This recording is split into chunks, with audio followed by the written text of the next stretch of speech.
ये वीडियो होने वाला है बहुत इंपॉर्टेंट, क्योंकि इसमें जानने वाले हैं हम अपनी PTTH की प्रिंसेस के सारे राज। हम जानेंगे कि जूनर की रियल आइडेंटिटी क्या है और साथ ही साथ उसके क्लैन की भयानक पावर के बारे में, और आखिर क्या वो 2 रीजंस थे जिसकी वजह से जूनर को शाओ क्लैन में आना पड़ा। लेकिन सबसे ज्यादा जरूरी है जूनर की blood line, so stay tuned. अब देखो, क्वीन मेडुसा BTTH में हॉट है, नखरे वाली है, ये सब तो माना, लेकिन अगर मुझे पूछे मेरे लिए सबसे ज्यादा क्यूट कैरेक्टर कौन सा है जिसे हम एनिमे वर्ल्ड में बेस्ट वाइफू बोलते हैं, तो मेरा आंसर होगा जूनर। अब जिन लोगों ने बैटल थ्रू दी हेवंस का सिर्फ डोंगुआ देखा है, उन लोगों के लिए तो BTTH वालों ने जूनर के चारों तरफ एक मिस्टीरियस एटमॉस्फेयर क्रिएट करके रखा है, जिसकी वजह से दिमाग में सवाल उठता है कि आखिर बैकग्राउंड क्या है इस लड़की का, उसके पीछे कौन लोग हैं और शाओ फैमिली से उनका क्या रिलेशनशिप है। अब कई चीजों के बारे में हमें हिंट भी दिया गया है, लेकिन सिर्फ डोंगुआ देखने से वो चीजें क्लियर नहीं होती है हमारे दिमाग में। अब स्टूडियो वाले ये सब इसलिए कर रहे हैं ताकि ऑडियंस के दिमाग में क्यूरियोसिटी डेवलप हो। अब यहाँ पर जरूरी बात मैं ये बता दूं कि भले ही क्वीन मेडुसा और यूनियन की वजह से जूनर को बैकग्राउंड कैरेक्टर के जैसा दिखाया जा रहा हो अभी, पर इस पूरी स्टोरी में जियान के बाद सबसे ज्यादा इंपॉर्टेंट कैरेक्टर जूनर का ही है। हाँ, मास्टर याओलाओ को भी साथ में फिट कर लेना। और हम प्रीवियस एपिसोड्स की बात करें पूरे डोंगुआ में, तो अभी तक जियान को सबसे ज्यादा सीक्रेटली जूनर ही प्रोटेक्ट करती आई है। चाहे भले ही वो जियान एकेडमी चली गई हो, लेकिन उसने अपने प्रोटेक्टर को जियान को प्रोटेक्ट करने के लिए भेजा। तो एक छोटा सा स्पॉइलर अलर्ट, क्योंकि हम जाने वाले हैं स्टोरी के थोड़े डीपर लेवल पे। तो जूनर का पूरा नाम है जियू जूनर और उसके क्लैन का नाम है जियू क्लैन। जूनर अपनी क्लैन की यंग लेडी है, इसे हम एक किंगडम की प्रिंसेस के रूप में देख सकते हैं। अब जियू क्लैन के बारे में जानने से पहले हम जानते हैं 8 एंशिएंट क्लैन्स के बारे में। अब ये काफी पुरानी बात है, जब पूरे के पूरे द्वीकी कॉन्टिनेंट में बहुत सारे स्ट्रॉन्ग प्रैक्टिशनर्स हुआ करते थे और पूरे द्वीकी कॉन्टिनेंट को डोमिनेट करते थे 8 एंशिएंट क्लैन्स, जिसमें हमारे जियान का शाओ क्लैन सबसे ज्यादा पावरफुल था,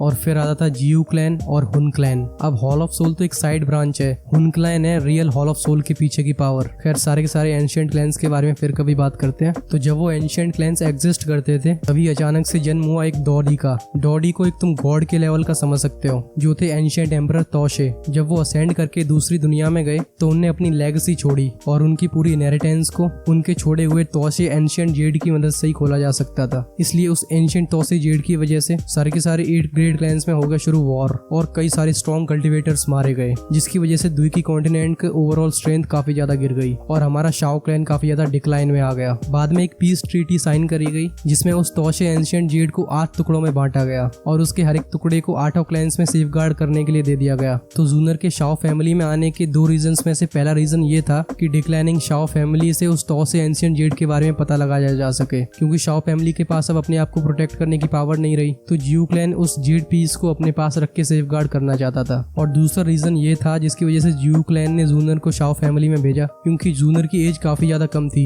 और हुन क्लैन काफी ज्यादा असैसिनेशन में माहिर था। उसकी पावर काफी ज्यादा मिस्टीरियस है, इसलिए उसका पूरी की पूरी डोची कॉन्टिनेंट में रोला है। यही रीजन है जिसकी वजह से सारे के सारे लोगों की सिटी पिट्टी गुल हो जाती जैसे ही नाम लेता है कोई हॉल ऑफ सोल। अब जूनर के रियल बैकग्राउंड पावर की बात करें तो सबसे पहले आते हैं उसके फादर, जिनका नाम है जियू युआन, और वो है इस पूरे की पूरे डोकी कॉन्टिनेंट के सबसे ज्यादा स्ट्रॉन्गेस्ट एक्सपर्ट, क्योंकि उनकी कल्टीवेशन एक हाई लेवल डोशेंग पे, और जूनर के फादर जियू क्लैन के क्लैन लीडर भी है। अब चलो बात करते हैं जूनर की पावर के बारे में कि फ्यूचर में वो कितनी ज्यादा पावरफुल होने वाली है। अभी भी हम देखें तो पुराने एपिसोड्स में जूनर की पावर के बारे में हमें लगभग कुछ पता नहीं चला है। जब वो जियानन एकेडमी में थी तो हमें हिंट दिया गया था कि वो लगभग 2 हुआंग पे पहुंच चुकी है, जो कि सीधा यूनियन और हाइबोडोंग की कल्टीवेशन की लेवल की बात है। जियानन एकेडमी में लिन शुया और जूनर के बीच में हमने फाइट देखी थी, लेकिन वहां भी जूनर की रियल पावर का कुछ भी पता नहीं चला, क्योंकि उसने लिन शुया को पूरी तरीके से सरप्राइज कर लिया था। यहाँ पे लिन शुया ने भी बताया था कि जूनर की पावर जिया के कंपेरेबल है।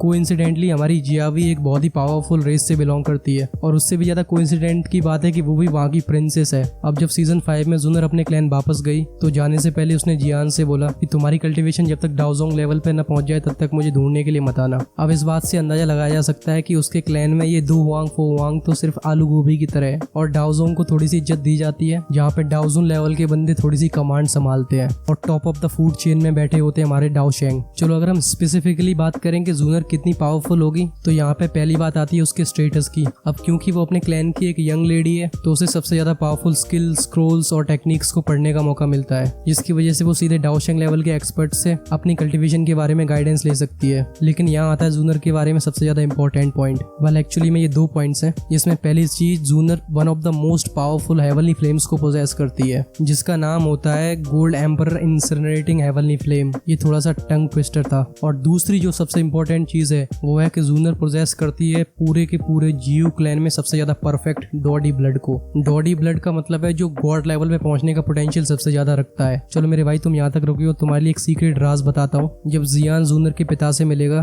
तो उसके फादर जियान से बोलेंगे कि जब तक जूनर डाओशेंग में न पहुंच जाए तब तक उसकी प्योरिटी इंटैक्ट रहने देना। मतलब बेसिकली वो क्वीन मेडुसा वाला कांड मत करना, क्योंकि अगर ऐसा हुआ तो जूनर को उसके परफेक्ट बॉडी ब्लड का कोई फायदा नहीं मिलेगा, जिसकी वजह से जियान और जूनर जब तक डाओशेंग नहीं पहुंच जाते हैं तब तक वो लोग रियल हस्बैंड एंड वाइफ के रिलेशनशिप में नहीं आते हैं। और अब भले ही हमारी जूनर सबसे ज्यादा फेथफुल हो जियान की तरफ, लेकिन जियान है हमारा एक नंबर का ठरकी, जिसकी वजह से बेचारी वो फर्स्ट वाइफ नहीं बन पाती है और जो पोजीशन मिलती है सीधा क्वीन मेडुसा को। अब हम बात करें जूनर सीजन 5 के बाद कब देखने को वापस मिलेगी, इसका आंसर है काफी ज्यादा टाइम लगेगा, क्योंकि जब तक जियान डाओजोंग के ऊपर नहीं चला जाएगा फिर वो जाएगा सीधा जीयू कबीले में और तब दोबारा मुलाकात होगी हमारी जीयू जूनर से। अब तुम्हें ये जान के कैसा लग रहा है कमेंट्स में बताना, और ये एक्सप्लेनेशन कैसी लगी है और कैसे वीडियोस तुम और देखना चाहते हो इसके बारे में भी जरूर लिखना कमेंट्स में। राइट साइड में क्लिक करके देख सकते हो कि कैसे जियान ने मास्टर याओलाओ को रेस्क्यू किया, और ये वाली हॉल ऑफ सोल के साथ फाइट काफी ज्यादा खतरनाक थी, तो डू चेक इट आउट। हम मिलते हैं वीडियो के इस पार। और हाँ मेरे भाई, जाते जाते अगर इस फैमिली का पार्ट नहीं बने हो तो सब्सक्राइब कर सकते हो, जिससे ऐसे ही मजेदार वीडियोस आपके पास सबसे पहले पहुंचते रहे। तब तक के लिए सायोनारा।